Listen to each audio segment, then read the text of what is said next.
And the question for the Republicans is they made another promise in this last campaign to try to repeal Obamacare. And so whether you agree with that or disagree with that, we fully expect them to try to keep that promise. Mitch McConnell will be the majority leader in the Senate. I want you to listen here in an interview with CNN where he's talking about his strategy. He believes he can still ultimately find the votes, if not to repeal it. Mitch McConnell says then he'll go to Plan B to change some of it.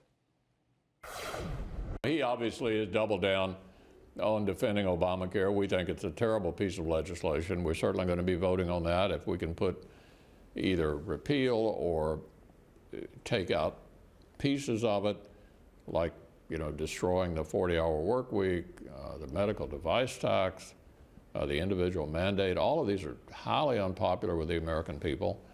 And we'll be voting on things I know he's not going to like. I hope we can put them on his desk.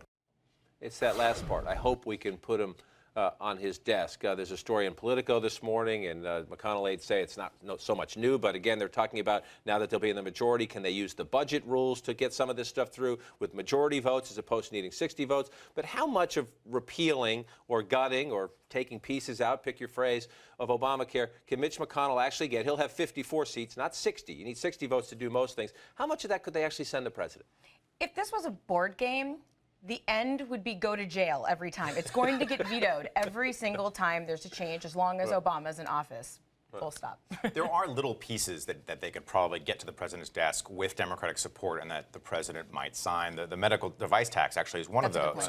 So there are small pieces of this that could get to the president, that could make changes to Obamacare. But a full repeal, as Jackie points out, at the end of the day, it always lands at the president's desk, and they don't have the votes to override his veto. The president's going to be on the road today in Tennessee, and he's going to be talking publicly about why he decided to take sweeping executive action when it comes to immigration. He's going to say, I gave the Republicans a chance. They didn't act. Here's why I did what I did. Here's why I think it's good for the economy.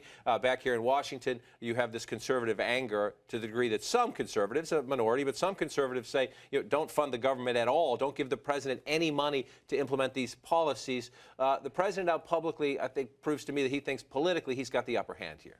Nashville's a really interesting place where he's doing this speech. It has one of the fastest growing immigrant populations in the country.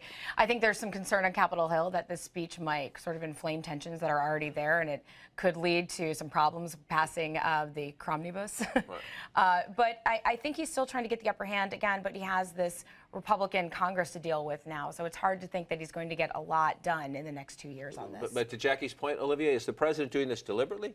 That he knows when he talks about this publicly, it's Stokes. You can tell it's a deliberate White House strategy. They are trying to bait this internal Republican civil war. They enjoy it when the Republicans are fighting amongst themselves. Yeah, I mean, doing it deliberately, absolutely.